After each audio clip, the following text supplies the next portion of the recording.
and all that. Yeah, cool. Good to go. So yeah, just to reiterate, have a notepad, have something to drink. It's going to be quite interactive. It's just not going to be me talking at you. So there's going to be a couple of different exercises that we're going to do.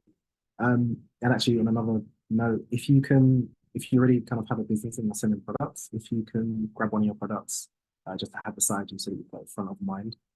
If you haven't kind of started selling your products yet, just get a product that you've either recently bought or something that you can use as part of an exercise that we're going to be doing around showcasing the product, showcasing the brand, and just kind of how we look at that. So my journey into retail kind of started over 15 years ago. So it started on the shop floor of a company called Monsoon. And since then, I've worked in quite a few different kind of large retailers in different roles. And about 3 years ago, I launched Wakuda alongside my co-founder. And Wakuda is an online marketplace, and we specialize in cultural gifts and lifestyle products from independent Black-owned African and Caribbean brands. And we very much started because we struggled to find products that represented us and our culture in mainstream retail. So we decided to fill that gap because we knew that there were business owners and like kind of micro retailers out there producing the products, but trying to access them wasn't the easiest. So we pulled together our expertise and very much kind of launched that. So we did that 3 years ago. And since then, we've helped like hundreds of brands at this point to sell products in both the online and the offline space. And also, alongside that, I do business coaching. So, very much focused around how businesses operate and helping businesses to upskill, unlock growth opportunities in their business and generally run better businesses. So, today, we are going to be, so what are we actually kind of here for today, right? Showcasing your products and brands. So we're going to learn quite a bit about how we actually showcase our product, how we get eyes on our product, how we think about our brand and our product from like a holistic kind of view. We're going to think about how we look at community around our brand and how we can utilize that to actually grow our business. And then we're going to look at customer attraction and retention. So the whole kind of life or customer journey from how you get eyes on your product to how you get your customer to actually buy, so how you convert, and then how you retain the customer. So how you actually get that customer to come back, because it is great getting a customer to buy, but it's even better to get a customer to come back. And even if your product isn't necessarily one that is bought on a high frequency, we can still look at how we get that customer to advocate for us and how we get more of how we get that customer to get more customers for us and our business. So a quick question. This is just for the room, the virtual room that we're in, obviously. And it is, what is the most important factor in selling your product? So when we're, so this is just going to be like 3 minutes. So we'll kind of think about this, and it's for your specific business. So what's the most important factor that customers have, or most important obstacles that customers need to overcome to buy from you? It could be things like cost. So is your product something that a business is, sorry, something that a customer is particularly cost sensitive to? Is it convenience? So maybe cost isn't a factor, but being able to get that product tomorrow is like massively important. Is it trust? It could be trust. It could be customer satisfaction. It could be knowing that the product is going to work for me, a customer. So I'll just, so it's 39 minutes past now, right? So if you just think about your product, think about what are customers' kind of objections or obstacles that they might face, and then yeah, just take a note of that because it's going to help you further down the line.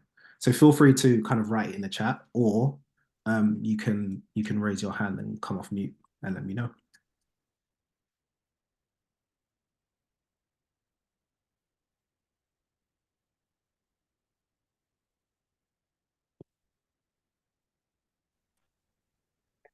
Oh, it'll also be good to know actually as well what the actual product is or what the business is.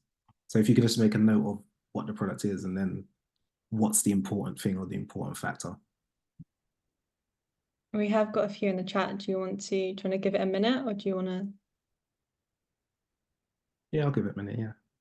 Cool.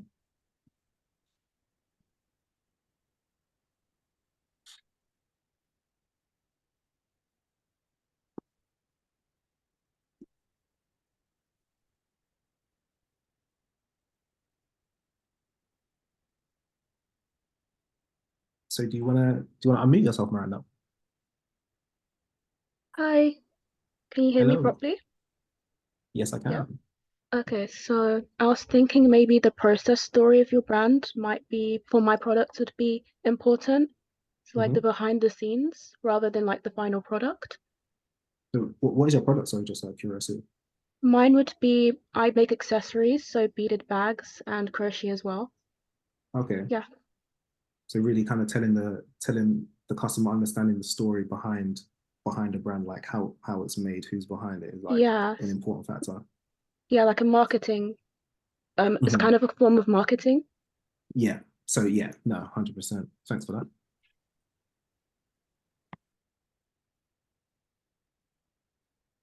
Got a few in the chat. Do you want me to read them? Yes, if you can, please. Yeah, it'd be easier. So Patsy said, trust in the authenticity and quality of our products. Hannah has said print on demand, so making it cheaper for customers. And Okay. then Patsy said African Diaspora concept store selling handmade African products like bags, fans, jewelry, whilst also offering the service to upcycle and tailor clothes. She's doing amazing things. Most important factor for me is customer satisfaction, and Alicia sells paintings. Remy said perceived exclusivity. Good one. Okay. Lou says creativity and execution. Sam says customer service satisfaction and product effectiveness. Digital marketing planning, trust and expertise. Sharia said clothing, and I can't show you what they are. Paying the price for the quality, and also design as well. Okay, thank you. No, thank you. That's really important. It's good. It's good to hear that people uh kind of have a view on their business and what is important to their customers.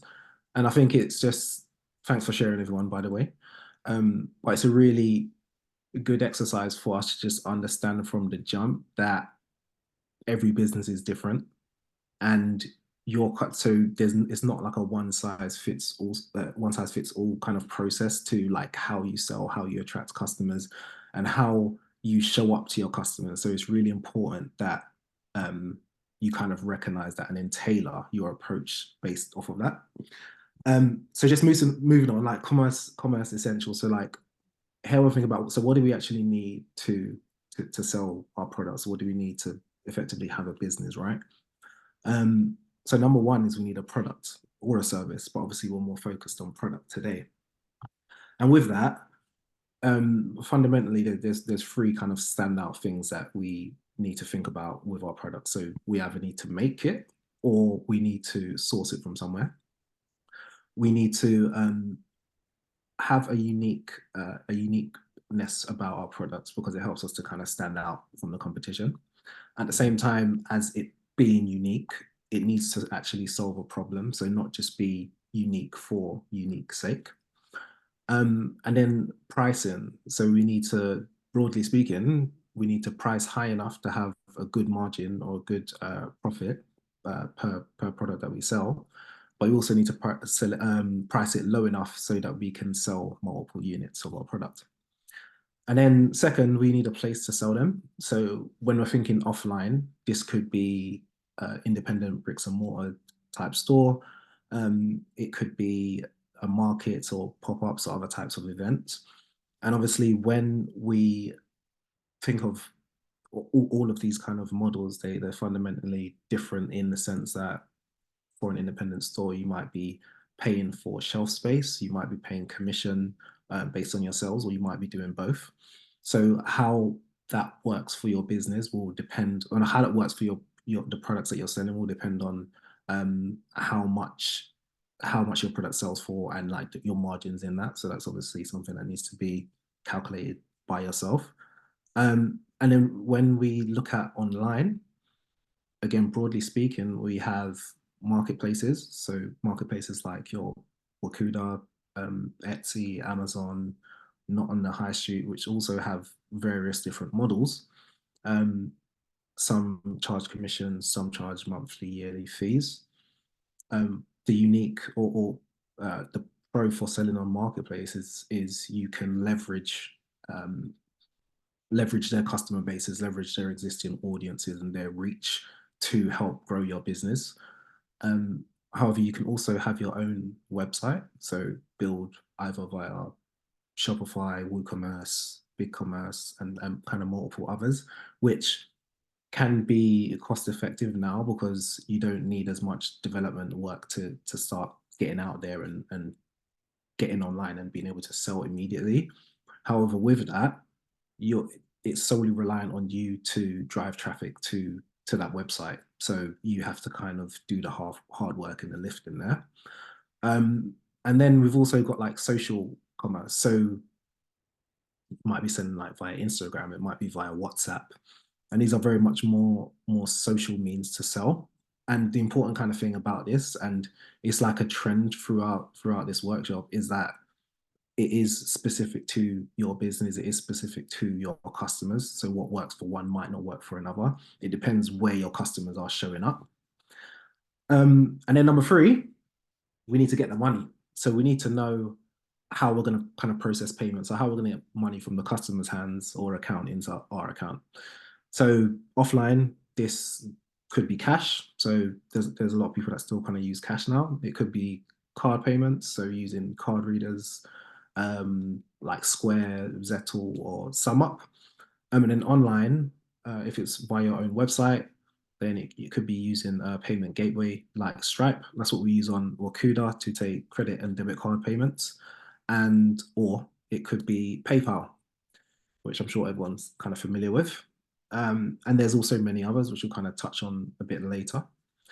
And then 4th, we need a marketing strategy, because even with all these things in place, if we have no plan or means to get customers to actually kind of see where we're selling, then it's all for nothing. So fundamentally, all of these things are key for us to be able to kind of sell our products. And with the marketing strategy, we have it to start with. It's something that's always changing based off of like the results of what we're kind of doing. So even if you have something and then it hasn't quite worked, it's very simple to kind of change and iterate around that.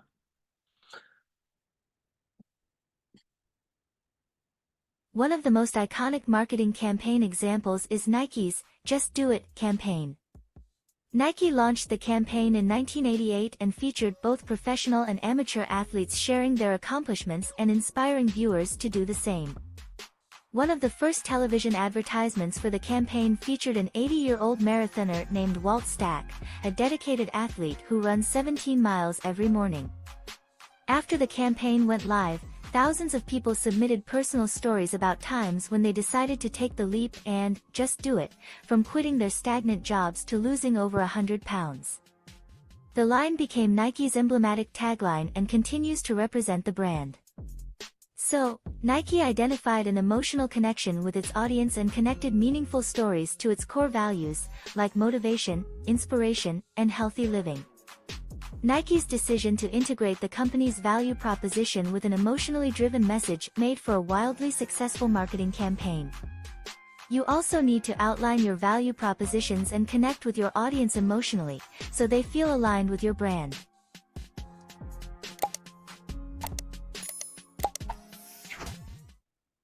So when we think about brand, and like why is having a brand important? We've just seen like that example from Nike, which is like arguably one of the kind of greatest campaigns of all time.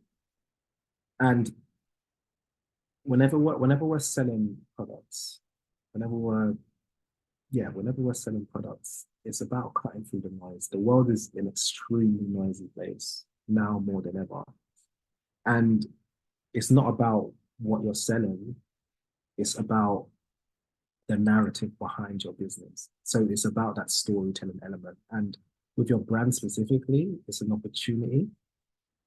It's an opportunity to share your stories, opportunity to share your values, your mission, what you stand for, and also what you don't stand for. So it's about that emotional connection and being able to connect with your target audience. And Nike's campaign is like a great example of how a brand can align their mission and their values with their messaging and create a really powerful brand identity. And then just on that point, because you have obviously a company or a brand for your business, but then you've also got a personal brand.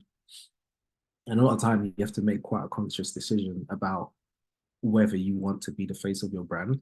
And one of the things that we kind of need to remember is that people buy from people fundamentally. So even in this digital age, like that emotional connection, it comes through people. So even when we look at Nike as an example, and other kind of like large retailers, the way in which they are able to forge those connections with their customers is still through people.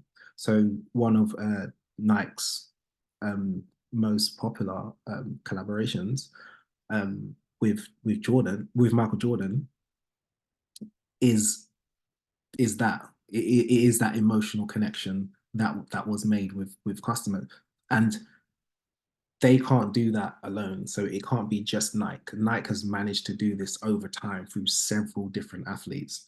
And if you think about yourself and your business in the same way, like you are that ambassador. So you need to take it upon yourself to create that connection with your customers through you.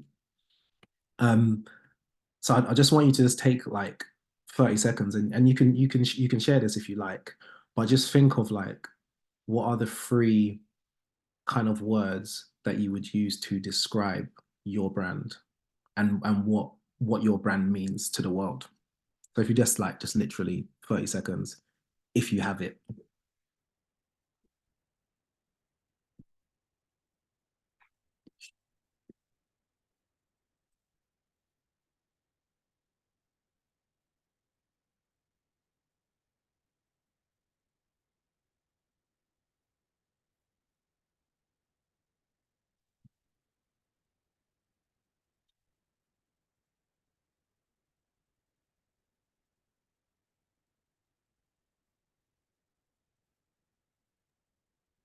I feel like you got people thinking now. They're like, that's a deep question, Nathaniel. Yeah, do you know what? It might even be something just to kind of take note of and like think about later, because it's fine. It is quite deep, but also it's something that may change over time, right? So it's not there is no pressure. There is no pressure.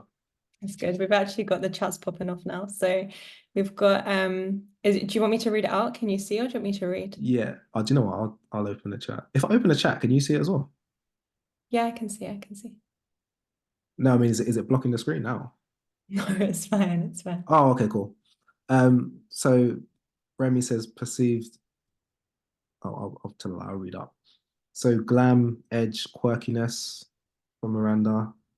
Maria's new, fresh, relatable. Annabelle's innovative, inclusive, and culture. And digital marketing vibes is vibrant, engaging community. Patsy is culture, community, creativity.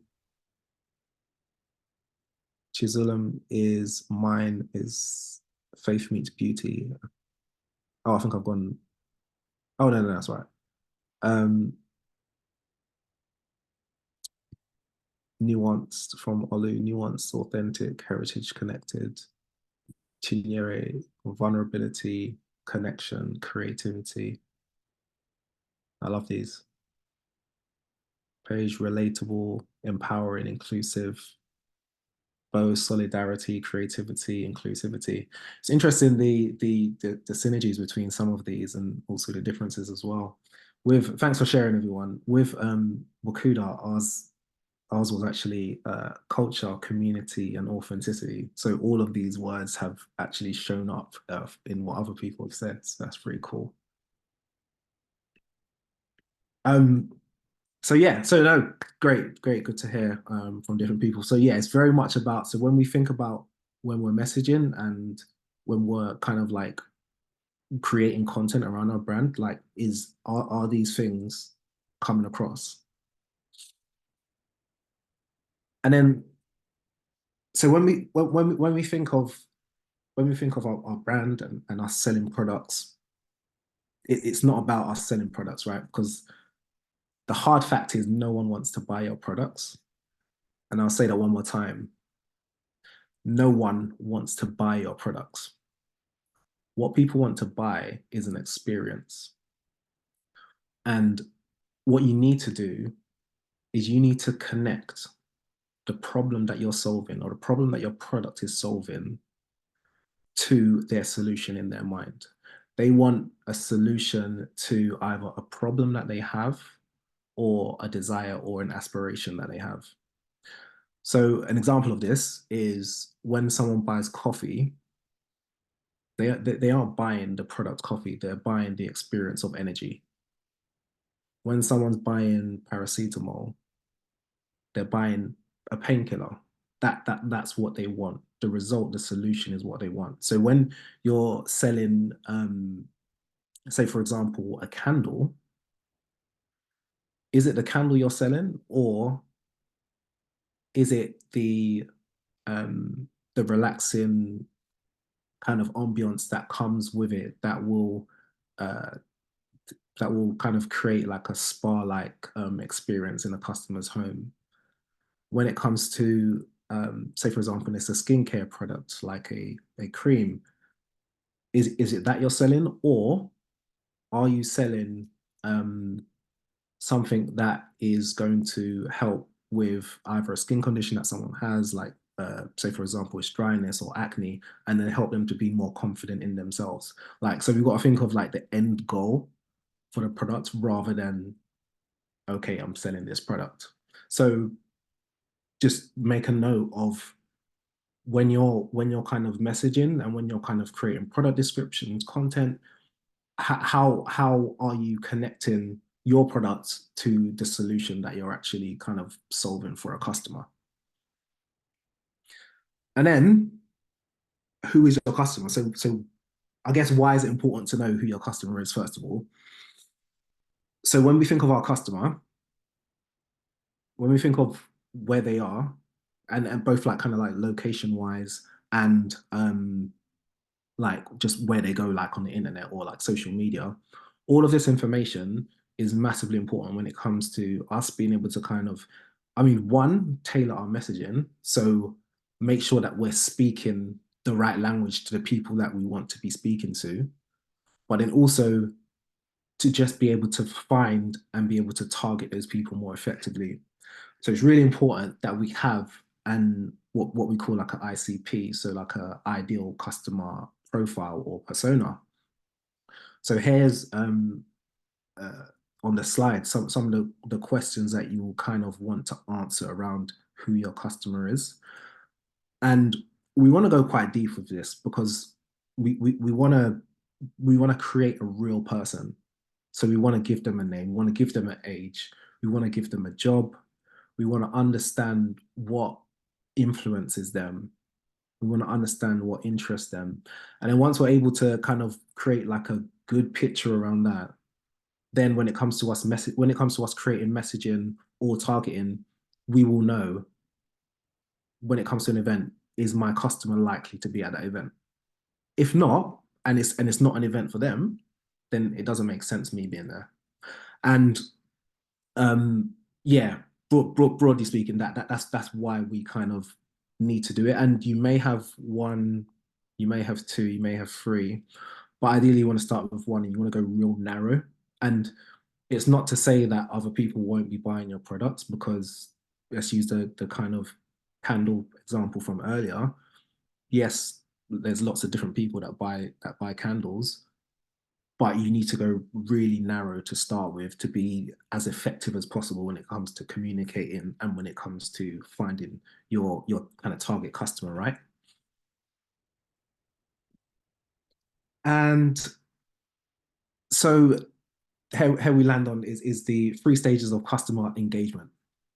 So when we think of how we kind of engage customers, we can't just think of it as a cycle from when they see a product to when they buy a product. It's much kind of larger and more nuanced than that, because I mean, customers on average need to see your product up to 7 times before they would actually, or see your business or brand up to 7 times before they'll actually purchase from you.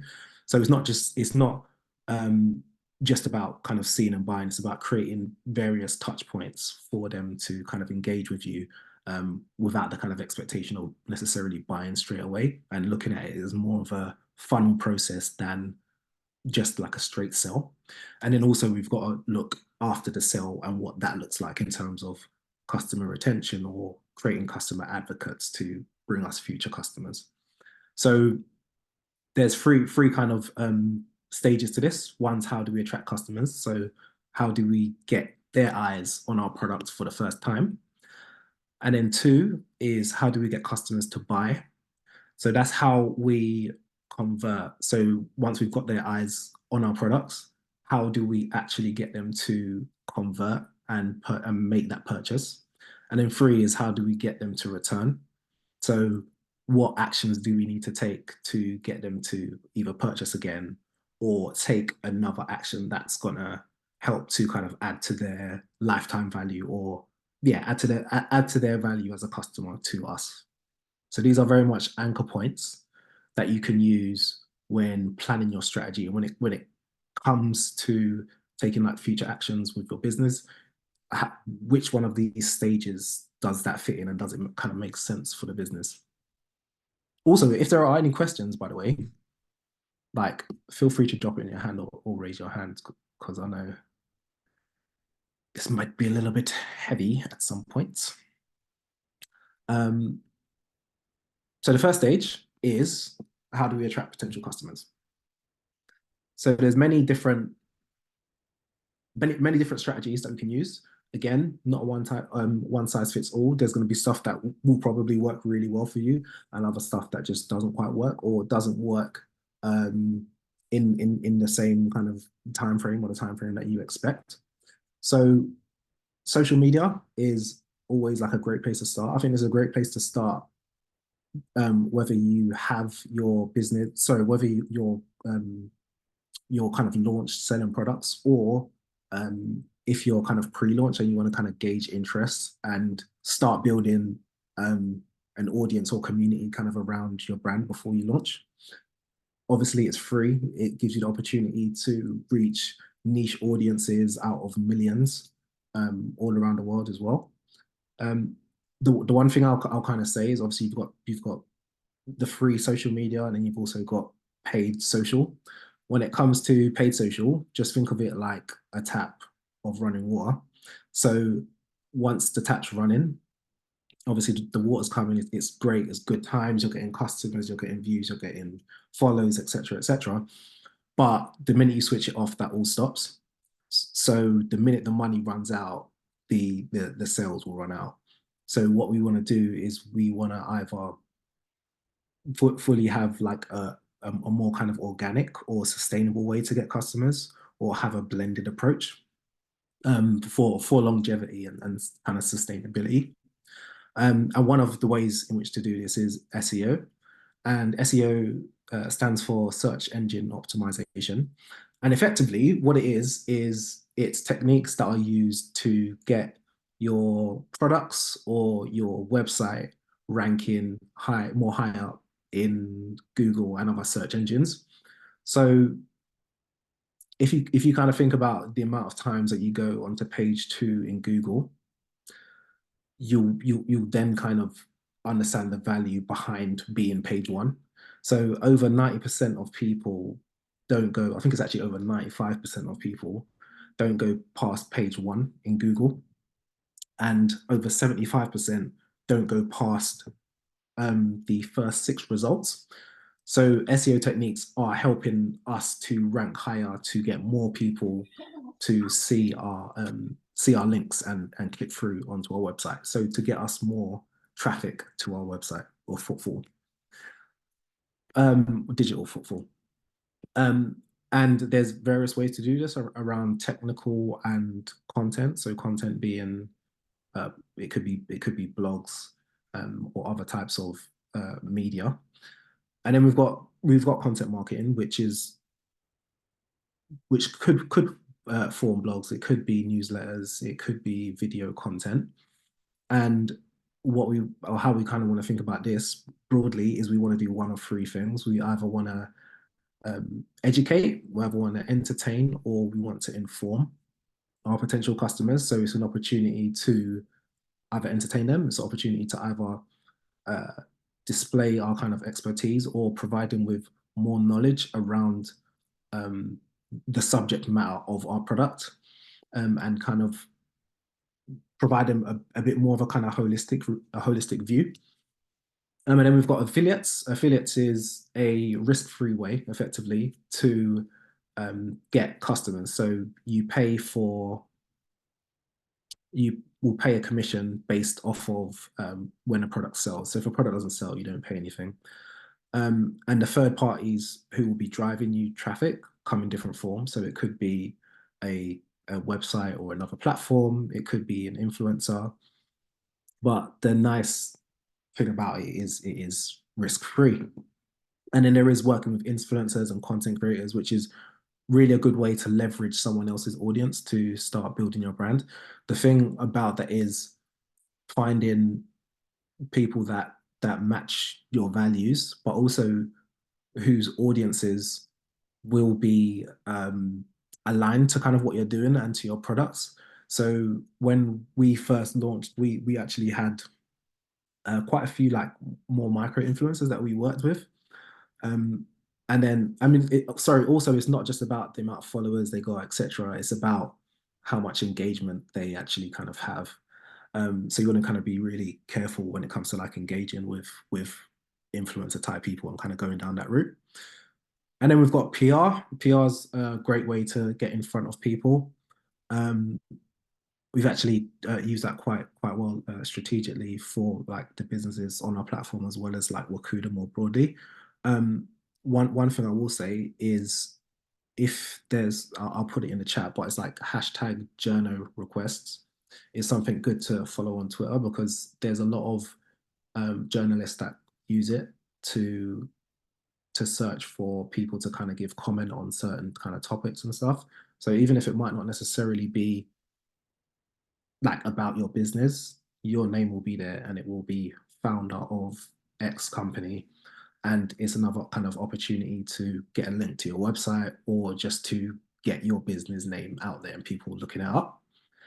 And then lastly, we've got, just on PR as well, there's also some digital sites that you can, if your product is like really kind of like visually strong, then you can put your product images up on the site, and they can often get picked up by various different kind of press companies. And then we've got offline, which can take various forms. So it can be out of home advertising, it can be pop-ups, it can be markets, or it can be being in like independent stores and outlets. So here's an example of a company called In Your Feelings, and they grew their audience of followers on Instagram to over 10K in 18 months. And the way in which they did this was very much by not just sharing their products, but they also shared relatable content that was aligned with their products. And through that, they not just got followers and got like good engagement, but their followers also like a high ratio of them converted to customers as well. So also when we're kind of thinking about what platforms to be on, we don't want to just kind of focus on followers. We want to focus on, are they our followers? So are they actually people that are engaged with us? And are they engaged with us because they're going to buy somewhere, or they're somewhere kind of in that buying cycle? Or are they just engaged because they like to follow? So it's quite important that we kind of think of that. Otherwise, we could be wasting a lot of time and a lot of energy because, as we know, there's the number of social media platforms are growing literally by the day.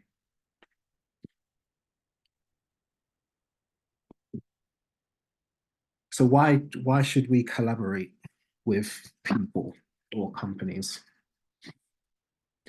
Collaborations can take a lot of different forms. We have like massive ones like Cortez and Nike. And obviously that's a kind of product collaboration.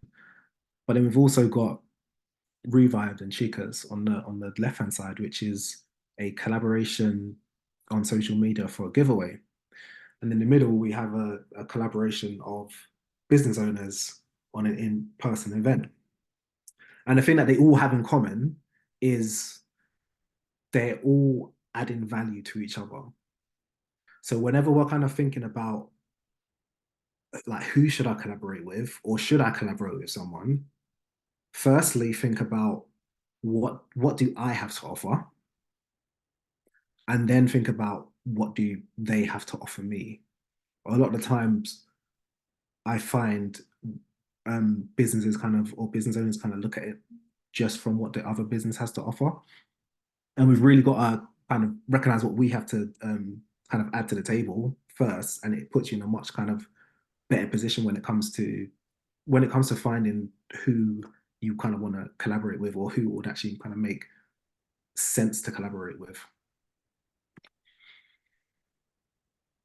And then so offline is massively important. We tend to think that in today's age of like Amazon, Shopify, that the majority of retail is taking place online, whereas the reality is that it's not.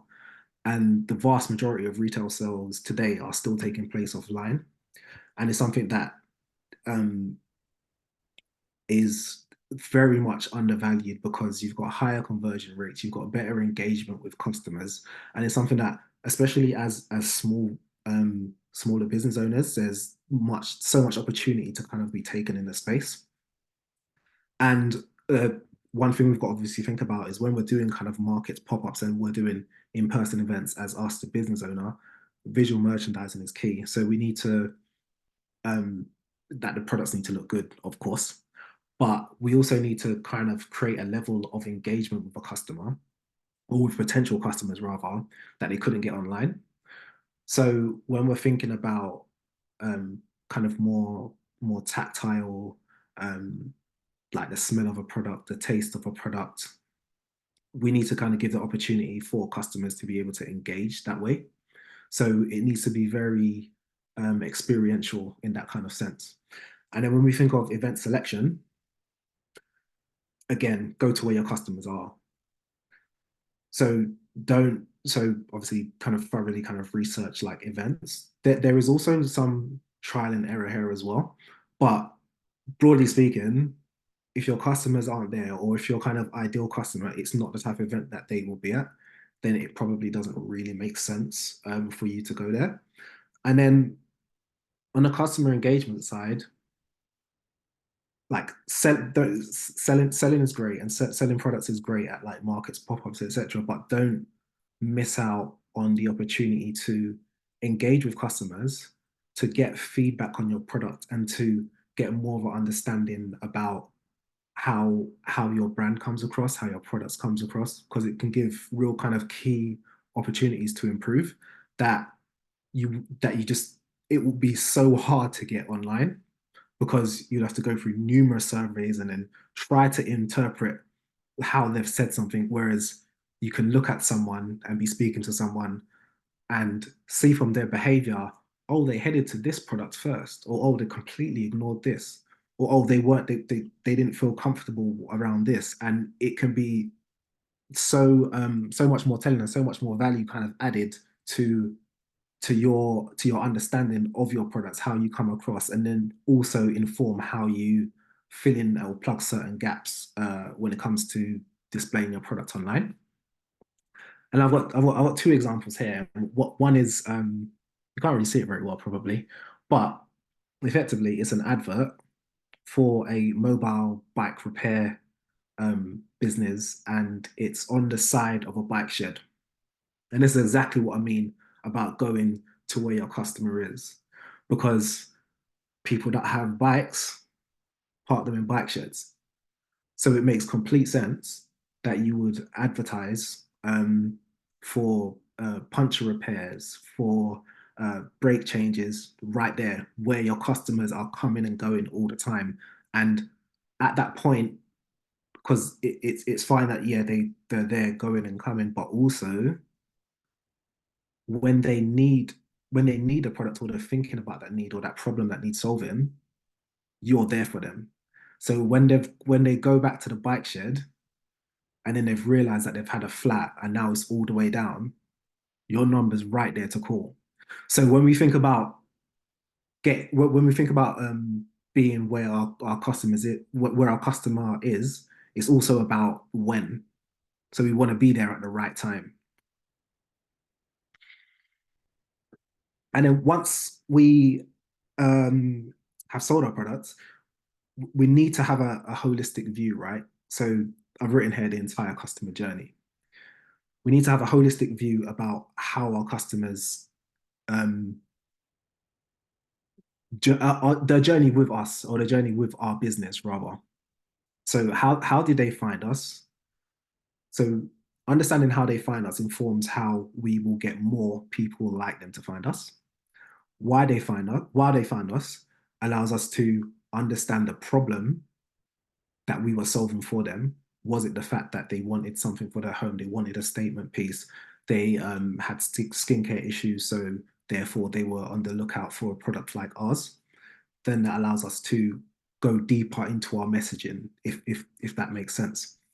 And what their experience was like buying. So how seamless was it? We want to make the buying experience as easy as possible because customers are fickle and they will use any opportunity to, I say use, it's not a conscious thing, but they will take any opportunity to abandon a purchase, like any small inconvenience.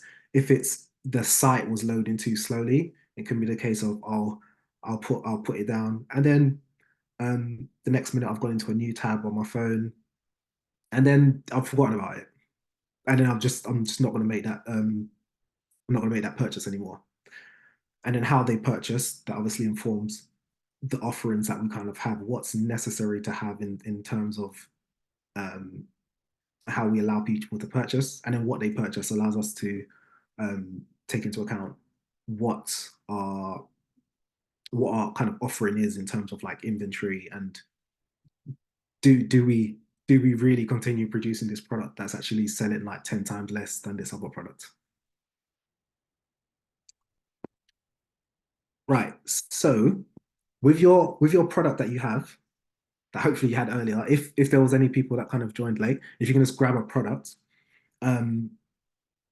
if you just kind of think about the different channels which we kind of spoke about earlier, what do you think will be most effective in order to get people to your brand, or to get that first eyes on those first kind of eyes on your product, and just make a note of it in the chat. So we'll just take 3 minutes to do that, and then we'll just kind of run through that, or raise your hand if you want to kind of say it out loud. So obviously, broadly kind of speaking, if you had a fashion brand, for example, is maybe engaging with influencers, a fashion stylist to release your collection, or a blogger. Like, these are the kind of like different ways we need to kind of think of it. Or is it community engagement? Is it something that's more of a community built brand or business or product? If it's a beard oil product, would like before and after images help to sorry, not before and after images, the actual kind of content around it help to get engaged, or people who are kind of engaged or have that problem, will it help to get their eyes on our product? So with whatever product you have, if you could just make a note of what the product is, and then what's your kind of creative idea around how you're going to drive customers to it. Or it could be what you actually currently do at the moment.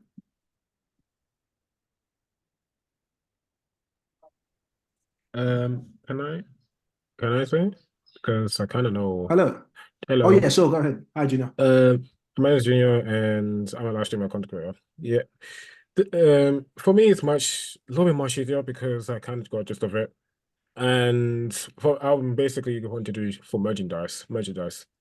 So basically, I get while I stream or do videos, I could announce it like a video of it. Like I'm thinking to do a little video about how the merch has launched, or do a post about it. Um, and I persuade people to go through it while still streaming, and I can just say, yeah, because because but I didn't say this before. I was gonna say, well, that's why I had my hands up as well. I was gonna say audience is probably the one most important thing for me, really. Is the most what? Sorry. Audience is the most important for me because from you said what's the most important thing for Mm-hmm. Okay. service, Yeah. and I say audience because for one, um, to be able to get to get money from it, you have to have an audience. Mm-hmm. Yeah, and if you don't have audience, nothing's gonna go away because So audience is what? because audience is people who buys, people who likes it, people who literally says, "Oh, why not show it to the other person?" Then basically, Yeah. it's audience alone. Audience is Mm-hmm. technically kind of controls it, kind of doesn't, because you can control it, and they can kind of say, "Oh, we don't like it," and they can keep saying, you can keep telling, "Oh, people don't like it." They're basically that's why they kind of control it in a way. In a way. Yeah. They can control the narrative if left. Yeah, I understand exactly what you're saying. So what have you found like effective for yourself? I haven't done it yet lately because I just basically I wouldn't made the stuff ready, but I'm trying to find another website for it because Okay. the website I'm using is Steam Elements. It's for live streamers on content creators. Mm-hmm. They basically have a merch shop, but the problem of it is the price is so high for it, and I'm Mm-hmm. thinking like these people won't buy that. I know because I won't. That's how bad it is. Mm-hmm. I won't even buy it, but it looks good. But I'm saying to myself, I might want to find another one, which I can't. Yeah, but Mm-hmm. again, I one way for me to do it is put in the link of the website inside my YouTube description or Twitch description, or Mm-hmm. even put it in what's it called? Module. Basically, module is where someone types exclamation mark Roblox exclamation mark merch. It combine that show up in chat. Okay. Yeah, Okay. that's another way. Or do a post and people go click the link of the merch and then they can do it or video. Okay. Yeah, All right, cool. All right, thanks for sharing, Gina. no problem. All right, Bo, did you want to share something? Yeah, so I wrote a few things down, and initially I put them down in order of what I thought would be most important, and then I had a look at them, and I was like, I actually don't think this is accurate. So I'm a musician, and initially I put gigs, just any gigs I can get, bill gigs, and then I put supporting larger musicians, then open mics, then jam sessions, and then Instagram.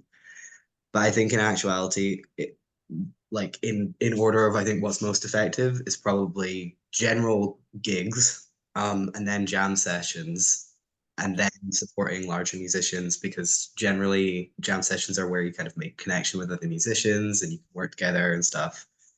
And that feeds into other things, and then open mics, and then Instagram. So that's kind of what I've got so far. Yeah.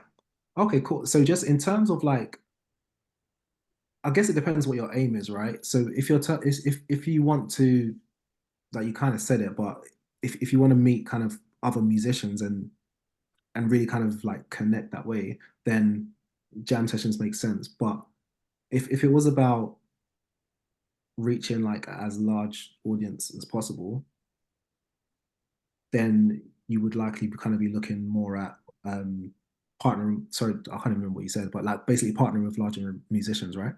Well, so the thing that's interesting about that was my initial thought, but what I've actually found generally, because promoters will just be like, okay, you're gonna work with you, and just choose whoever they think is gonna bring in the biggest crowd, not necessarily who aligns best with the other musicians. Uh-huh. So Yeah. like sometimes you get like a very small promoting company who will be like really like, oh yeah, y'all work really well together, you'll have a very similar audience. But I feel like generally what happens is they end up supporting someone who has a very different audience, and Mhm. the audience generally don't really care about the support acts. I found Yeah. that the majority of like creating a bigger audience that I found through gigs has been through smaller promoting companies, which is unfortunately rarer, or connecting with other musicians to put on to work with them, be like, oh, I think that you match my vibe, and have that personal thing, which is kind of why I put jam sessions above it, because I was like, in when you go to jam sessions and somebody is a bigger musician there and they're like, oh, I think we could really click together, then it's kind of Mhm. the audience aligns a lot more.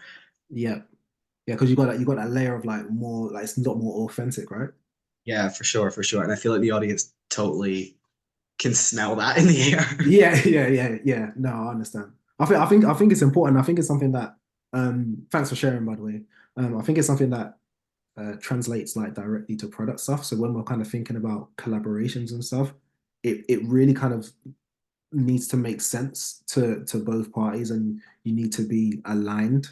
So exactly what you're talking about, like in terms of just kind of having a rapport with people, but looking at like do your values align? Like does it actually kind of make sense really, rather than oh this person's like a really large artist or large business, like I want to kind of partner with them on something. It needs to make sense. Um, so we've got some people in the chat. So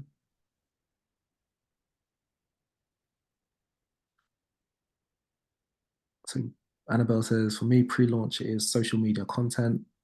Social media and content marketing to educate, entertain, and inform. Then PR for me as a founder. And Annabelle is starting a luxury African fusion patisserie. Very nice. T-shirts from Hannah Hall, and show people what happens behind the scenes and the process of making the product, the good and the bad. So behind the scenes, definitely kind of leaning into that authenticity. Candice says before and after pictures. I'm not sure what the product is. As I Alicia, as I specialize in animal portraiture, I will try giving my business cards out while out on dog walks and give them to people in pet shops. Great. Patsy, through community, creating content through the use of products, for example, using our African fans while dancing at a party. So yeah, so content again, and in real life content is yeah, can't be it really. Sam says products, couple games. Oops. Sometimes approach couples and events, compliment them first and ask them, have you tried to play this game before? And the conversation leads from there. So great getting in real life, making those connections. And yeah, no, it makes sense. Food sampling and promotions, Priyanka. So food is another one as well, just as a side note. It's really difficult to sell online. However, if you're kind of at markets like you're at selling at food market, it's so easy to get people to sample. People always want to try new things. And generally, like if your product's great, which I'm sure it is, then people will buy after the fact. But for them trying to understand what your product description says and how it's going to translate to them is really difficult. So getting that person in real life, but then once they have tried that product for the first time, like offline at an event or something, they can then become an advocate and buy from you again and again and again. But getting through that first step is really kind of a powerful thing to kind of get in their face and kind of get them to try it. Sharon has a product she's been selling, being plantain chutney, selling that market very well, but no luck in collaborating. Sorry, that's one Sharon selling the chutney. I mean, it'll be, you can share with me after if you want, but collaborations are something that I imagine food collaborations can make a lot of sense depending on what you're actually trying to do and trying to achieve. And one of the other things that I was saying around about sorry, that I should have said around collaborations is have like a very firm end goal. So have metrics and outputs on what you actually want to achieve. So, for example, if we just kind of think back to that slide that I shared around collaborations, was there was the giveaway example. That giveaway was to gain followers and to leverage off of each other's audience to increase both followers. Whereas the collaboration with the marketplace event, so the in real life market event, was to leverage each other's kind of customer bases to help each other to sell more products and to increase their individual customer bases. So just make sure you have a very kind of clear goal when collaborating or when kind of doing events and stuff like that. Is it for brand awareness versus is it for increasing sales? So yeah, thanks for sharing, everyone. Really useful and insightful. So we're gonna have a quick break. So we're gonna have a 10-minute break. So it is 19:31. So if we can be back at 19:41, we will be heading into the next stage, which is customer conversion. So how, once we've got the customer's eyes on our product, how do we actually get them to make that purchase and really take that big step in trusting us as a business? So see you on the other side. Perfect. So we just touched on how we get customers to come. So the different channels that we can use depending on our products, depending on our business, that we can get to get people to get their eyes on our products for the first time. The next step we're looking at is how do we get those potential customers to buy? So how do we overcome any hurdles that they have? How do we get them confident in us, in their purchase, in actually kind of trusting us and that we're going to deliver on what we say that we're going to deliver. So obviously we've got an offline approach and we've got an online approach. Through offline, as we spoke about earlier, we want to create an experiential environment where people can touch, where people can taste, where people can engage with that product, and even more importantly, can engage with us as business owners, because we have that subject matter expertise on our product, on our story, on the story of the business, on how the product's made, on where the materials kind of come from. And we want to be able to not overwhelm a customer, but be able to tell them the story. So, and that's something that they obviously can't experience online. So really creating them interactive elements, being very kind of engaging, and also like the visual kind of merchandising elements. So things being able to kind of be touched and be kind of really kind of approached on a level that they can't obviously be able to kind of engage online. However, when we are online, we've then got the challenge of trying to fill in those gaps that people won't offline won't have. So product imagery, how do we create, not even how do we create, product imagery needs to be on the top, because as it'll come up on my next slide, but like there's a massive amount of people who put imagery as the most important thing when it comes to buying online. And then we need persuasive product descriptions. So as we spoke about earlier, what is the solution that we're actually solving? So the description doesn't need to be, oh, okay, I'm selling a candle, that's lavender. It needs to be, this is what this is going to do for you, for your home. This is a solution that this product is providing. And then mobile optimization. So over 70% generally in e-commerce is, over 70% of people shop online with their phones. So we want to optimize for mobile first. And every step, every difficulty that someone has is just another opportunity for them to abandon their purchase. And lastly is trust. So it kind of ties together because anytime people encounter difficulties or things that they aren't expecting, it lowers their level of trust. So we want to create like a seamless way for them to go from landing on a product page to being able to kind of check out and have trust that we're going to deliver on what our promise is, because that's effectively what we're doing when they buy online. We're promising them something. So 90% of shoppers say photo quality is the most important factor in their purchase decision. No one wants to buy a product that looks like it was taken on an old school Nokia. And one of the things that it actually does, so between this and product descriptions, because no one wants to see confusing, misleading, or product descriptions that aren't easy to understand. And what these two things do in combination is they help for a potential customer to trust us.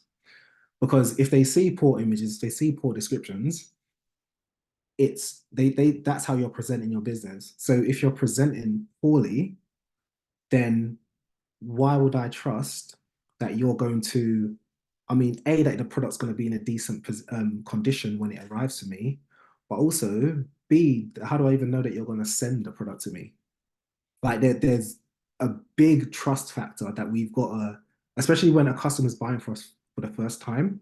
Obviously, when they're buying from us from a second or third time, they already kind of understand and have a kind of relationship with us. But the first time is the big one.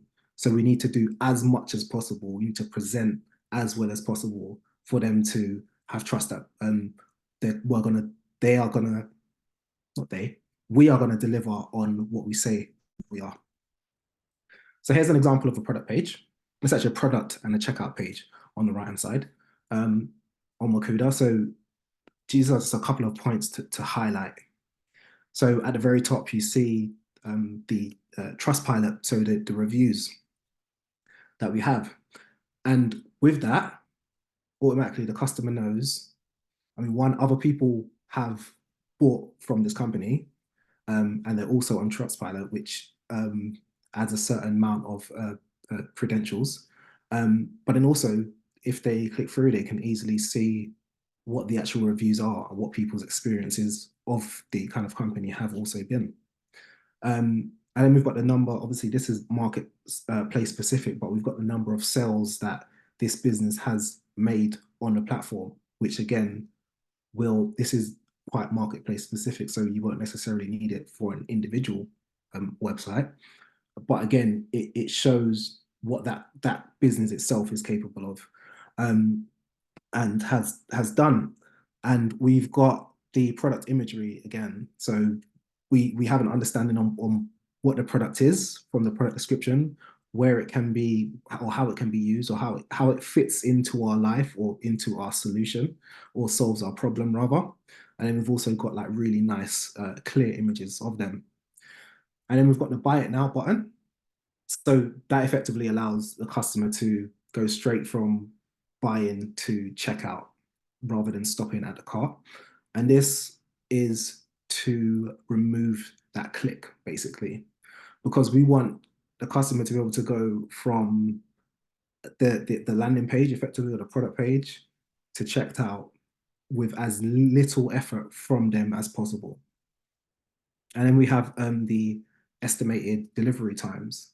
So in today's world of Amazon and Amazon Prime and being able to get next day delivery on products, we tend to think that that's the only way, and that customers are all about convenience, when in fact, customers are okay with, this is broadly speaking, depends on the product, depends on what the consideration is for your customer, but customers are okay with not getting products the next day. What customers have an issue with is expecting a product within a certain time frame and it not being delivered within that time frame.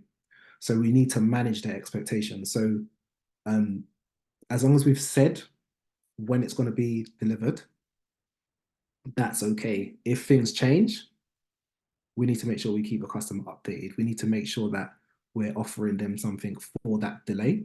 And we can even use it as an opportunity to engage the seller in a different way, because if a product was late or there was some issue in the kind of making process, you can use it as an opportunity to give your customer a sample of another one of your products for them to try. And then that for one, it's introducing them to another product and something that they haven't experienced.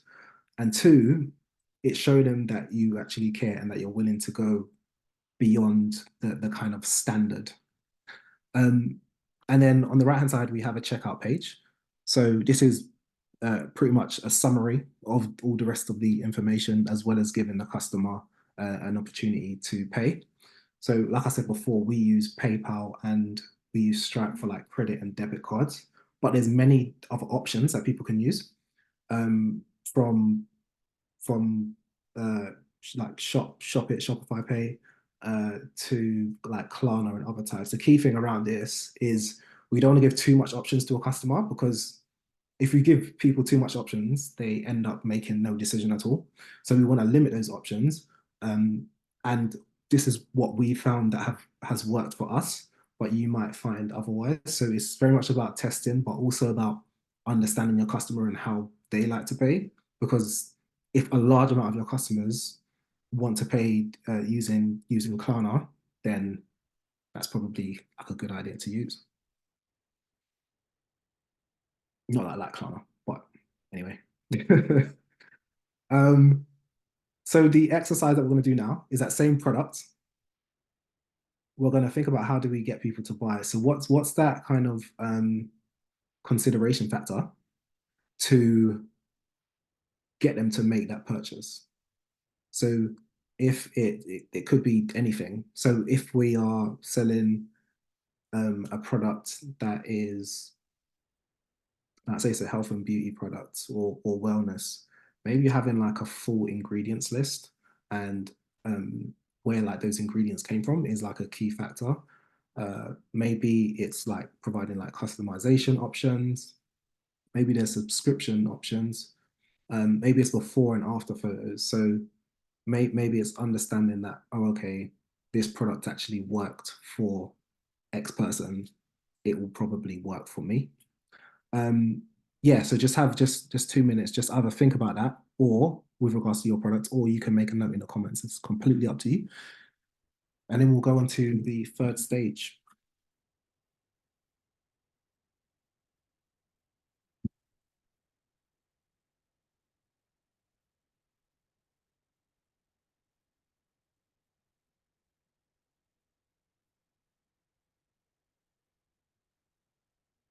I'll just answer your question, Priyanka, which is how do we find out what kind of imagery and marketing works best for our competitors or in the F&B industry? Do you want to just unmute yourself, just to expand on that, sorry?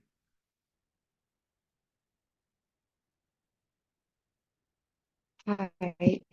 Okay. So what I want to understand, what I want to understand is if I'm doing my competitor analysis and I'm seeing that certain things are working for them, but I'm sure they have a deeper marketing strategy. So how do I understand and how do I probably build my own strategy based on my competition? And is So there any statistics available or any trends that everyone's following in the industry? That's what I'm trying to understand. for sure. So with your kind of competitor analysis, you can look at the ads and kind of other material that they have running through I mean, generally it's like you can see things like Facebook ad libraries, so you can see what ads they're running on Instagram and stuff. I would be very careful of not trying to really kind of replicate too much of what they're doing, because it works for them and that's great, but your customer base may be different, even if you are like creating similar products. And because what you don't want to do is you don't want to put yourself out in the same way, because then you're just another product that's competing with that. If you put yourself out in a different way, then people will look at you differently. And then in terms of what marketing works best for F&B, it very much depends. What's your product, by the way? Sorry, I think you might have mentioned it earlier. Yeah, it's aromatic tea spices. So it's basically Indian tea. It's masala chai. That's what it's called. It's a chai Okay. tea spice. Yeah, which Mhm. is very seasonal. They're more warmer spices which are used during winter seasons, and then different ones during spring and summer. Mhm. So I mean, And there's what I'm lot. seeing There's in, I mean, sorry. Go on, sorry. Okay, so my product is not exactly similar to most of my competitors because they sell ready to make teas where you just have to brew some hot water and then just mix it. But for me, my product is something which is just tea spices, which can be used for other items as well, like baking cakes or making cookies, or just Mhm. seasoning in food and anything else. Yeah. So I think a kind of a key thing around that is you need to show those different applications. So Yeah. I mean, obviously you've described what the product is, but showing how it can be applied in different ways is going to kind of be key there. But like I said, like when it comes to kind of compare analysis, it is good, don't get me wrong, knowing what compares and what people are doing in your space and what may be working for them, but also they're structured very differently as well, like in terms of like their marketing, their funding, and how much they can put into certain things. So a lot of the stuff won't necessarily be like really feasible to go on, nor would it be necessarily the route that you want to go down. But if you start with like showing those different applications, but also what I will say as well is like reverse engineer what you've already done. So the people that you've already reached, find out what's resonated with them, and then kind of work off of that. Because a lot of time you will need to kind of create your own path. So I'd say try that. Sure. And is there any website or anything where we can understand the industry trends? Because I was actually looking at one of the online magazine called from US, so something like that, and that talks a lot about. I was just wondering if there's anything UK based that I follow. Sorry, you was kind of breaking up for a second. You said what Oh, okay. Sorry, can you was hear me there now? anything? Yeah, I can. Yeah. So you wanted something that followed to find out trends in your industry. Yes. So I am following an online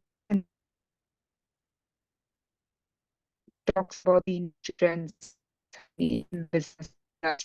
So I was wondering if there's anything more UK based that you might be aware. Sorry, you just cut up again just during that part. So you want to Okay. I don't know if it's I'll put me. it in Oh, can chat. you write in the chat maybe? I think overall it was wanting to find a place where you can, exactly what we said, Nathaniel, like get ideas of what Yeah, the industry, what's the word? What like the popularity is in the industry at the moment. So I guess like even social media is a place that can be utilized for that. But I'm not going to start talking, so I'll let you go over. But it's just to see where the trends are. Yeah. Yeah, I Yeah. mean, yeah, so I mean social media is a good way to find out trends from consumers. If you want to find out trends from more like industry, then you do kind of have like a lot of I mean, I can share some with you after, but there's a lot of like industry organizations that share statistics more broadly around Yeah. like food and business specifically as well. So Yes, I'll do that's get some of those. that's what I was looking for, more industry based, not Okay. customer based, but like what Yeah, is the industry looking towards, like more of like, design promotion, where is the industry headed? Just got having a you. little more broader view on that. Yeah, I can share some with you after. Amazing. Thank you so much. No worries. So stage three, the final stage. So we may think of the final stage as the customer buying the product, but really that's just like the middle of the relationship with a customer, right? So it's how do we get customers to return?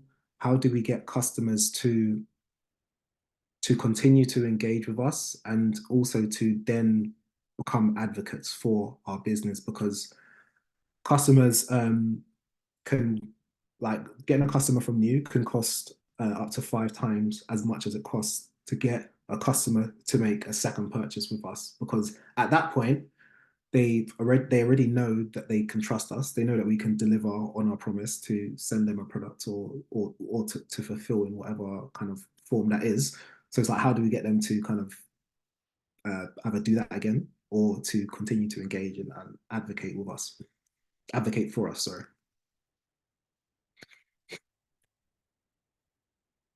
So how do we cultivate an experience, or why should we cultivate an experience with a customer? So when we think of like different products, like say for example, we've got a skincare product. If we connect with a customer after that purchase, and like say for example, it's a specific product that requires a regime, like it's a skincare like regimen, and it's supposed to help them to achieve something. We can check in with the customer. We can find out like what their experience has been, and even before that, shortly after they receive the product, we can find out that we can just get in contact and just touch base to find out if they fully know how to use the product. Because just touching base like that, outside of like do you want to buy again, like emails, is really helping to kind of foster that relationship with a customer and build that emotional connection with them. And then reviews are really powerful because it's validation from a third party that we can deliver, that whatever service or customer or product we've got is what we said it was, and it is what we kind of like advertised.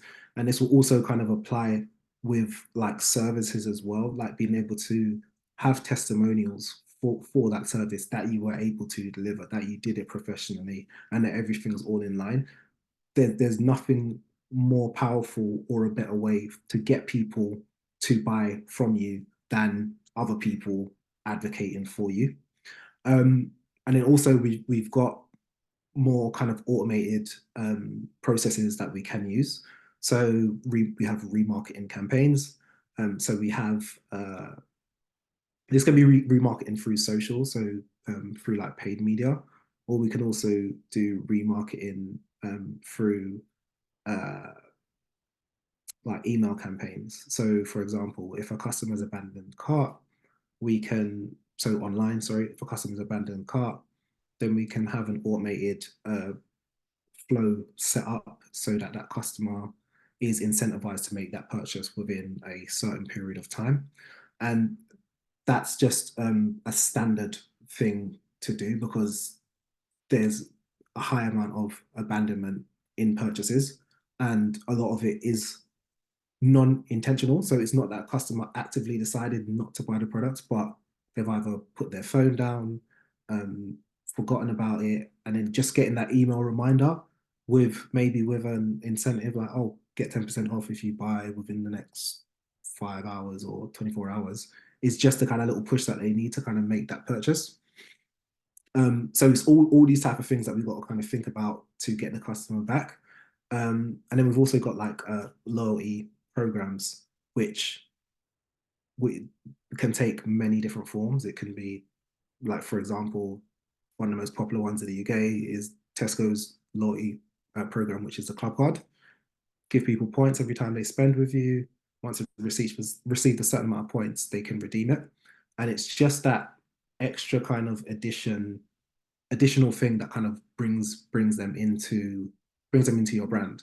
And it can be alongside that loyalty, they get access to exclusive product launches, whether it's events that you're going to, and really kind of bringing them on board your journey rather than just making it something that's purely transactional.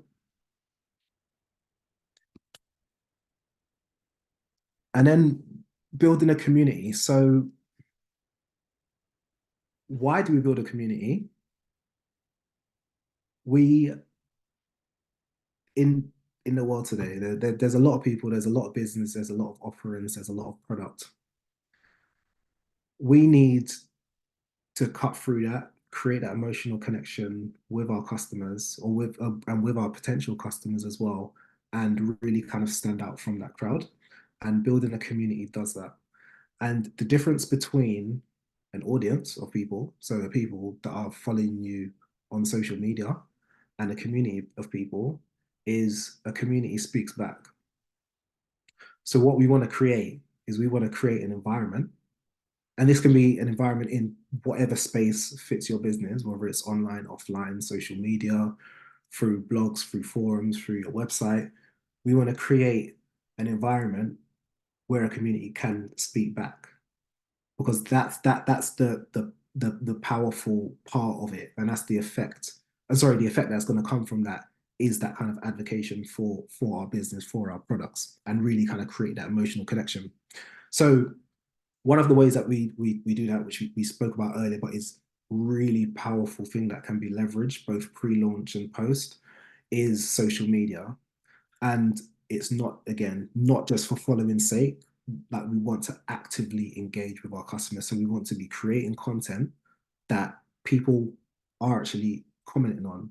We don't want to just be posting images of our products. We want to be actively engaging, actively asking questions, whether it's polls, whether it's sharing behind the scenes. So as someone said like earlier on, sharing behind the scenes is something really powerful, and it's something powerful for all businesses. And this is just one of the superpowers that you have over larger retailers, because larger retailers haven't got the ability to do that. They haven't got the ability to tell the story in an authentic way like you can.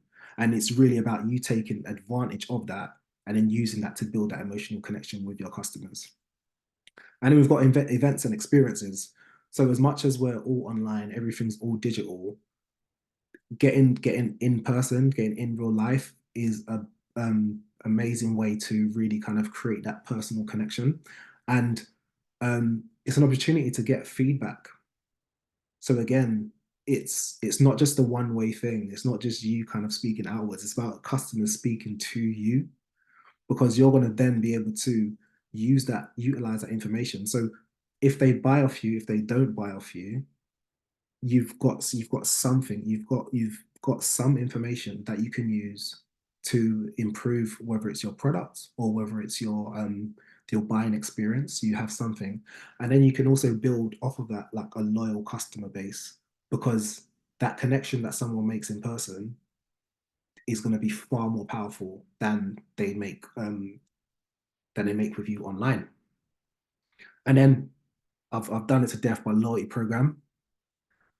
Having a means for customers to continue to come back and to be rewarded for doing so in whatever small way. It doesn't need to be huge, but it needs to, we need to create an inclusive environment for customers to buy from us, to continue to engage with us in whatever kind of way that is, whether it's exclusive experience, whether it's sneak peeks or kind of early access to product launches, whether it's rewarding customers with points. It's strengthening the bond with your brand. So just, yeah, any kind of incentive, whether it's kind of tangible, whether it's just something that's like completely novel.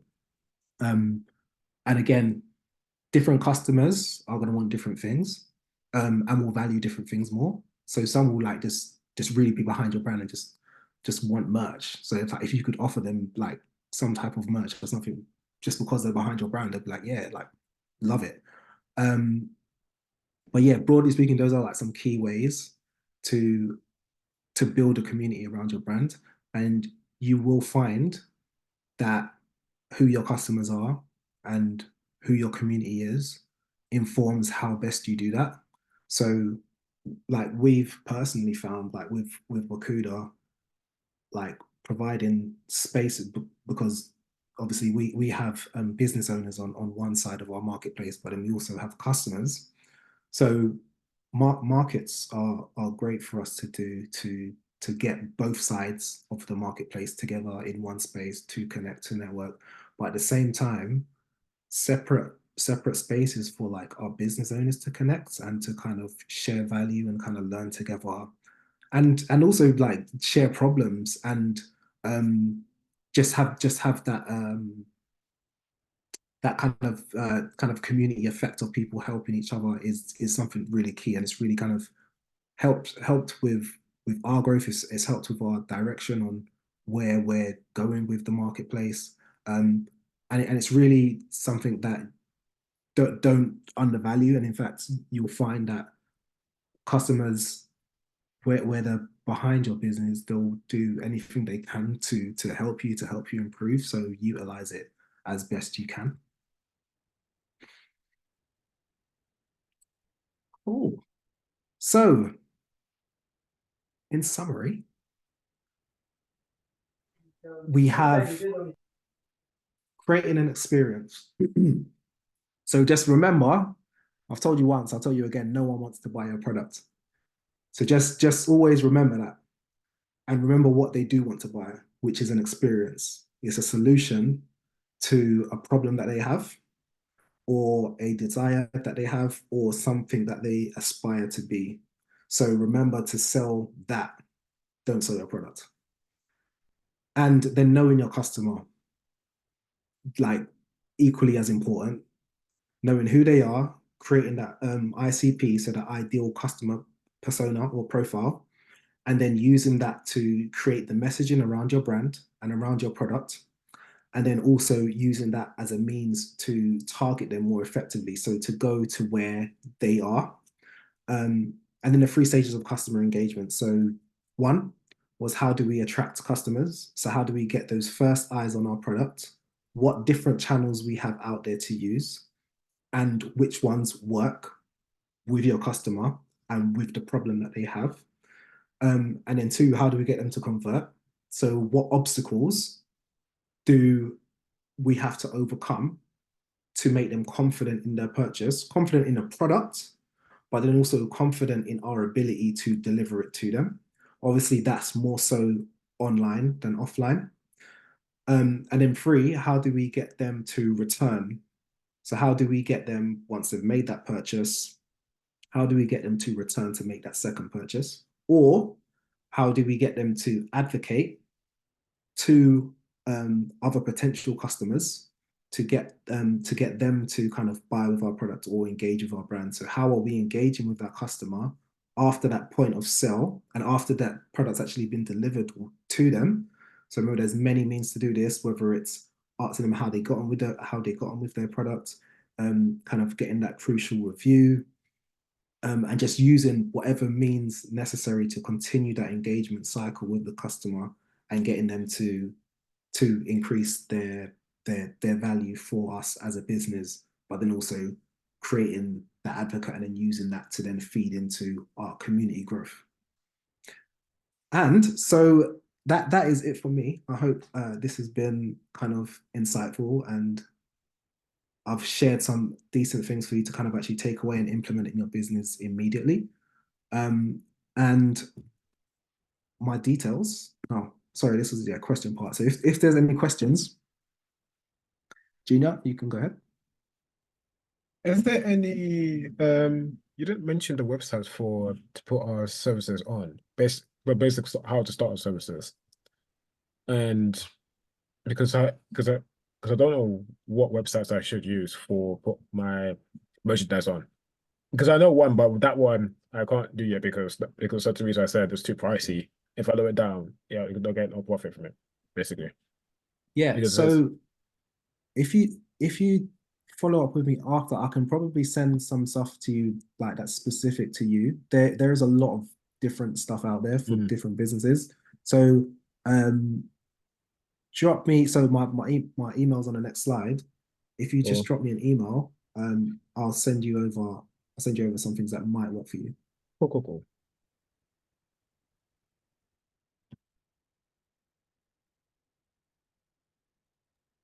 Also, um,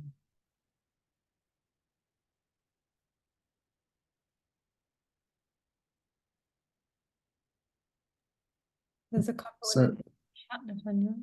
yeah, sorry, yeah, I just saw. I realized I forgot to read out some stuff earlier on as well. So question, what's been our most effective strategy, marketing strategy with Wakuda? Like I said, we have like customers, so customers who buy on Wakuda, and then we have vendors that sell on Wakuda. So in terms of like the customers, or it's probably most relevant, the customers that have bought on Wakuda, we've done pretty much not everything, but we've done quite a lot of different tactics to get customers, and different ones have worked over kind of different periods of time. So what ones that have been like quite effective have been PR, so getting various types of PRs, but more specifically around getting purchases on Wakuda.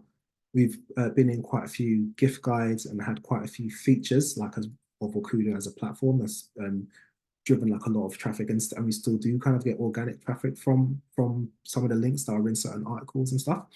And we've been we've been on like TV a couple of times, which obviously that you have that kind of influx of traffic, but it's not long term. We also have an SEO strategy, so this is what I was kind of talking about earlier about kind of driving that organic traffic. It's more of a slower burn and something that kind of builds more over time, but you need to kind of layer your approach. And then in real life events. So in real life events have proved quite powerful in terms of like building brand awareness for like the marketplace itself, but then also for getting more kind of vendors and more businesses engaged with Wakuda itself.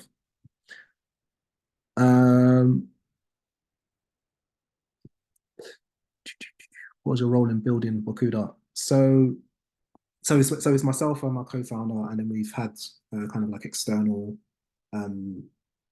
people that we've kind of worked with, like third parties and stuff. Me in particular, I was focused more kind of like on operations. So my co-founder Albert, his background is digital marketing, so he's pretty much kind of headed up that, and I've done the kind of more operational day-to-day product stuff around building like the marketplace itself. So we've worked with a developer for certain kind of parts of like our roadmap. So I've done everything to do with that pretty much. How do you cope with your website, or how do you manage your website to cope with traffic in peak times? So we've got quite a robust website, which we've kind of scaled and like grown over time. I think the key kind of thing when it comes to managing your own website is staying on top of, I mean, one, security, two, the plugin and any kind of third-party apps or software that you might be using, like making sure that that's all kind of up to date and like being ahead of the curve with that. And we've done that pretty well. That's how we've kind of coped with those various spikes. Like our traffic kind of has increased over time anyway, but also when we do have stuff like when we've kind of been on TV or something that is a massive strike, you've always want to kind of be prepared for that. How would you recommend building an automated social media posting calendar? Patsy, do you want to just unmute if possible to just explain what you mean by automated social media posting calendar? Do you mean something that you can use to automatically post to social media? Yeah, so basically, like, obviously I want to create like a calendar that everything's like automated. But how would you like suggest structuring it, like some certain apps and stuff? Because I'm gonna probably use Notion to like start like putting the ideas down of when I can do it. And then obviously you just go on Instagram and just post it and just schedule it, obviously that way. But how would you suggest like structuring these kind of things and like what types of posts? Obviously, it depends for each kind of company and each kind of brand, but what Yeah. would you? So Recording in progress. with your I'm echoing now. Okay, stopped. So with your social media, so in terms of like the kind of automation side of it, you've got apps, or yeah, you've got apps like Later that you can use to do the kind of scheduling. In terms of how you structure it, depending on your business, again, it comes back to not just if you are product based. I'm not sure if you're product or service based, but Product. A bit of both. That's what kind of okay, tricky. Because obviously I have like set products. So I have right now I have like some jewelry, some fans, and like an elephant backpack. But I also like if you have an idea of how you want to like upcycle your trousers, we offer that as well. Or if you have like your trousers or your dress or something that's a bit too big, like we offer taking that in as well. Mhm. So I think once you've done your ICP, so worked out who your customer persona is, Mhm. then like do your content based off of what either they will be interested in being informed about, being what they will be kind of entertained by, or what they would want to be educated about. So the piece around like resizing clothing, etc., is probably quite separate from like buying products, but it could be the same. Mhm. But I ideally you want to kind of start with one and then start really narrow. Yeah. And then so when it comes to like structuring, if you can just think of that, so think of educate, inform or entertain, and then use that as your kind of pillars of what your content are. In terms of what content you share, it very much depends on what people want to see. But it'll probably be good just to kind of throw it out there just to see what people want to see, but also test and see what does well. Obviously, we know kind of video content is really great, so it's probably like a lot of behind the scenes stuff, and actually making stuff will be really good for you. But very much, yeah. So just like test, and you can do it in Notion. You can do it in, if you want, you can just do it in Excel and just create a schedule on what you want to do and the different types of content and the different content pillars that you have. We've actually got a content calendar that I can share that might be useful. Please do. Yeah. I just wanted to use Notion because it looks pretty. Yeah, I hear it. I hear it, but like I don't know. Just visualizing it on Excel. I mean, I don't actually do it. Albert does it, but it's just something practical about it, I think. Yeah. But yeah, it's what literally whatever works for you. Okay. Thank you. No worries. Chiselham, I have a Christian beauty brand. I get a lot of traction on Twitter. However, I find it hard to get these followers over to Instagram. Is this a problem, or is there a way to market them over? So, Chiselham, I guess it will be good to know why you want them on Instagram. If they're already on Twitter, on TikTok, and you're getting interaction there and engagement there, why not continue to engage and build the audience over there? Hi. That's a good question. I'm not too sure. I don't know. I'm just trying to diversify the platforms of where my customers are, and I think I don't know if this is widely backed up, but I don't know if Instagram is still very good for engagement, or it may be quite hard. It's harder than TikTok for me, anyways, to get engagement. So I guess what I'm trying to do is diversify. You know, I've got like 8,000 followers in TikTok, but then 500 on Instagram, and it's just like a imbalance. But if it's not important, then like I'm not too fussed. But I just want to diversify my customer base on different social media platforms. Yeah. I mean, I think ideally it does make sense, because one of the things that we always got to realize and remember with social media is that it's their platform. So it's Facebook, it's TikTok's platform. At any point, really, they can kick you off and all your followers will be gone, and the business that you're kind of creating will be done. So ideally, what we really want to do is we want to find a way to engage with those customers off of social platforms through our own platform. So um, if you can create a strategy to either, like, I don't know what, oh, you said a beauty brand, right? Right. Um, to get those customers off platform over time and engage with them separately, that will probably be better rather than trying to move them onto another social media platform, though I do kind of understand your thinking behind it. Okay, thank you. Thank you. No worries. How do you manage your time effectively when building a business and working another job alongside it? I think it's prioritizing what's important in your business. There's always like 101 things to do in your business. There's always different things to learn, different strategies to try to implement. I would say definitely prioritizing, like having firm goals, firm kind of metrics on what you want to achieve, and then just kind of working off of that, rather than taking more of a scattergun approach.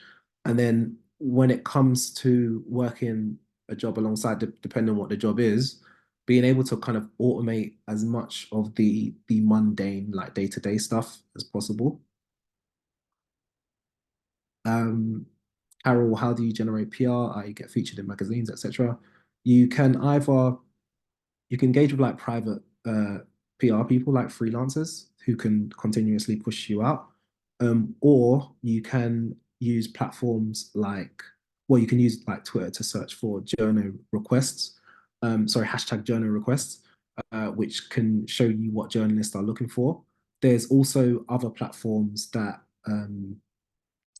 like Pressloft, etc., that can be used to upload like your product images and what your product is, and then journalists visit there to get inspiration and find products to feature. Sharon, can we contact you directly for assistance in social media content regarding selling products online? Sure, like you can email me and reach out to, yeah, if you want any kind of input on anything. Is it Trezor?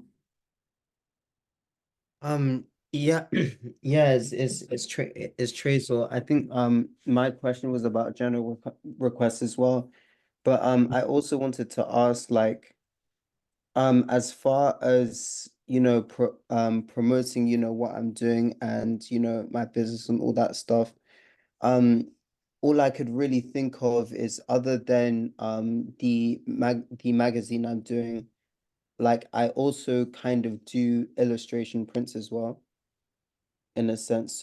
So I kind of sell my services as an illustrator, but I also do prints as well. And I think the hardest thing I've been trying to do with social media is like pretty much, especially like grow on TikTok and Twitter and Instagram, in a sense. I think I'm still kind of stuck on the 200 follower count. I mean, not 200 followers, but 200 view count, in a sense, when it comes to like pushing my message and product. To push in your what, sorry?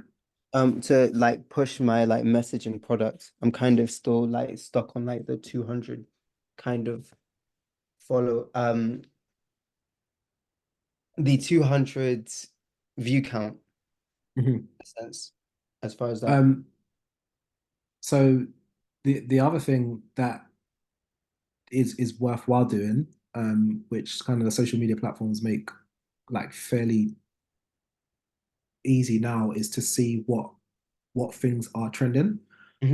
So both in terms of like songs, but also in terms of like what the type of like video media is that's kind of popular right now, and then utilizing that, because obviously the one thing that you have is you can create content for days, because you're producing the product, you're producing the print, so you can show like a lot of behind the scenes, a lot of the kind of like creative process and stuff.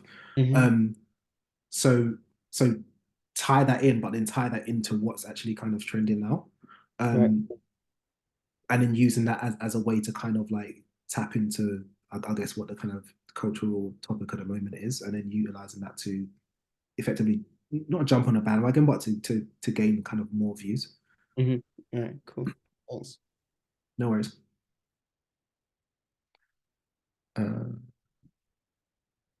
Sam, did you have something? Yes, hello, hi. Hi. My question is, if you're a business that offer different services and different product, how can you work your way around it where your customers don't get confused on what you offer or what you do?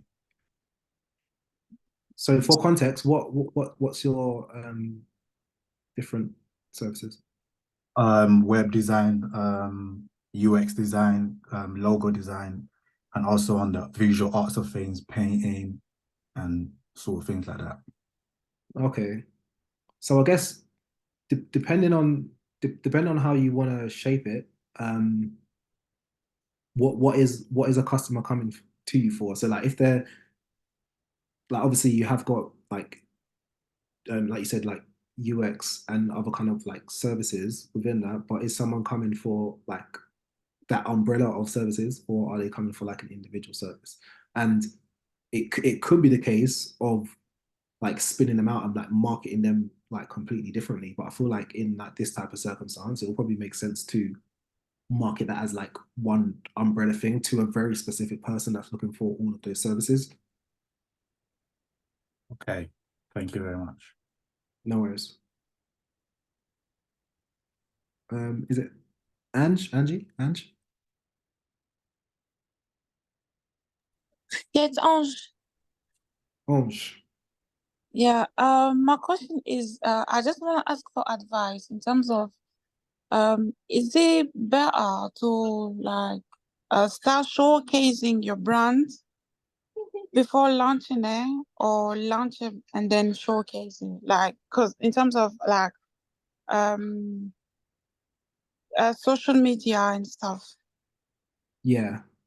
So I would normally say definitely just start showcasing and start going with it. Depending on what the kind of product or brand is, but there's nothing that beats the feedback and the input that you're going to get around what's going to work than actually being out there. So you can be out there testing and using that as an advantage, using that as an opportunity to create a wait list, and to create that kind of excitement around your brand before launching, and to really kind of create that excitement, that scarcity around what they're actually offering. So definitely do things beforehand, and then you just use that as an opportunity to build that excitement. Okay, thank you. No problem. I think there's one more in the chat, Nathaniel, that says, how do you build confidence to showcase your brand? I find it quite daunting putting my work out there. So I think, well, it depends whether it's putting the work out there and being afraid of it being like rejected as such, or whether it's putting yourself out there in connection to the brand or the works. It might be a good test to just put it out there and not necessarily tie yourself to it too much, because you'll definitely be surprised, and things aren't ever as bad as we think they're going to be. So yeah, I think trying to distance yourself and the outcomes from the business, or however you're kind of putting it out there, with it like being like you, is kind of key first of all. And then just putting it out there is the first step. But yes, if you need to, like, just separate it from yourself. So whatever that kind of outcomes are with that, it's not you. It's not like anything bad to do with you. And then if it doesn't even like land as you thought it would, like, I doubt it won't, and I doubt it will probably be what is the kind of negative kind of idea that you might have in your head on how it's going to turn out. But even if it doesn't work out like how you think it is, you can just like dust yourself off and try again, because as long as you can look up, you can get up, you know?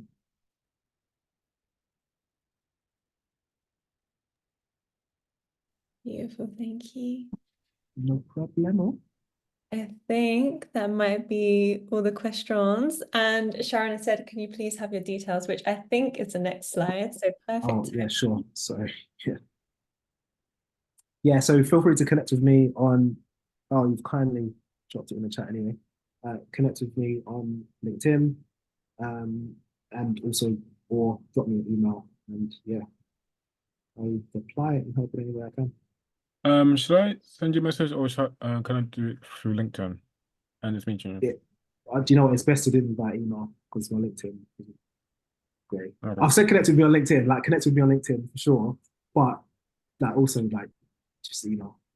Yeah. No worries. Thank you, Nathaniel. That was wonderful. I just stopped recording.